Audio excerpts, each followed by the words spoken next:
في حاجات بيكرهها الراجل في المرأة وعمره ما هيقولها. تابع المقطع ده علشان تعرفي وتفهمي. رقم واحد، الزن على كل حاجة. الراجل ممكن يتحمل أي شيء، بس الزن الكتير بيطفشه، حتى على فكرة لو كان بيحبك جدا، لأن في فرق كبير بين إنك تعاتبيه وإنك تزني طول الوقت.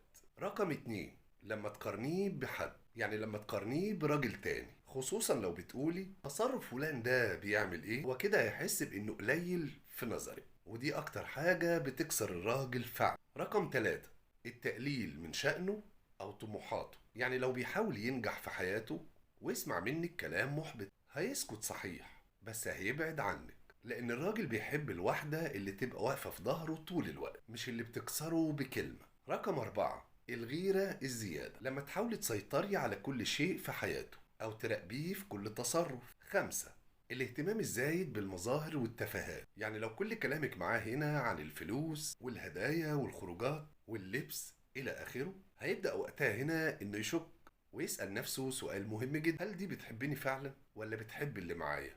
رقم ستة، قلة التقدير. الراجل مش دايما بيعرف يطلب كلمة الحلوة، بس أكيد هنا إنه محتاجها. يعني لو حس بقى بإنه مش متقدر، ممكن يكون جوه العلاقة فعلا بس مش فيها.